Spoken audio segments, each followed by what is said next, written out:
boy the Chief, Sonny Akita, coming to you today with an important message in regards to the Tea Party movement, the T-Lisha, and all the racism that is bubbling to the surface in America today.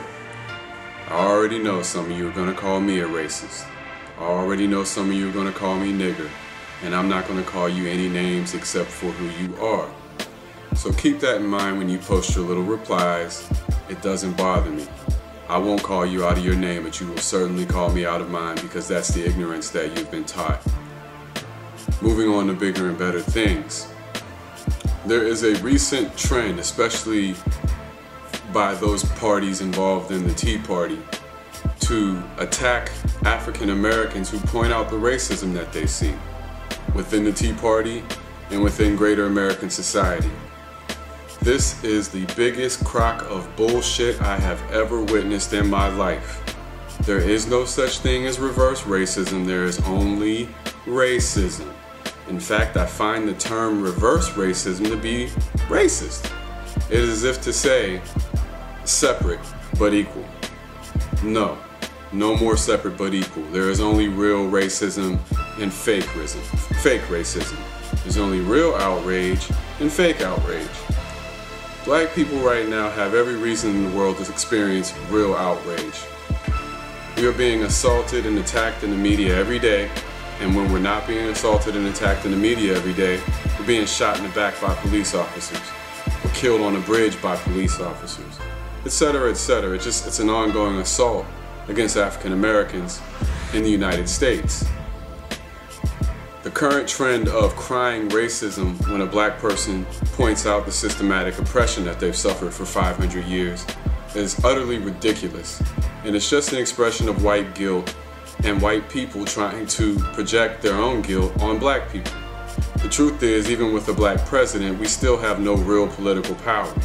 Barack Obama has not made a move to placate your claims that he's doing everything, as Glenn Beck had put it, for the purpose of reparations. He's done nothing. In fact, if you listen to the black community, they're quite outraged. A lot of leaders are outraged because they don't feel that President Obama has done enough. Personally, I look at President Obama as the Jackie Robinson of our day. And these people who criticize him would have been the same ones criticizing Jackie Robinson for not hitting a home run every time he got it to the plate. There simply is less tolerance for an African American in general, but especially when you're the first at something. I was the first at my karate school, and the expectations and the tolerance were ridiculous. I was the first at a lot of things in life as a black man, so I understand the pressures that President Obama is under. Aside from President Obama,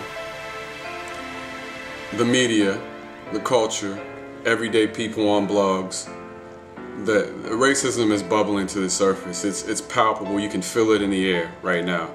Something's about to happen in this country, and I believe the right wing is trying to invoke a race war. Marching on Washington on the anniversary of the I Have a Dream speech, Glenn Beck? Are you kidding me? Glenn Beck, this is provocation.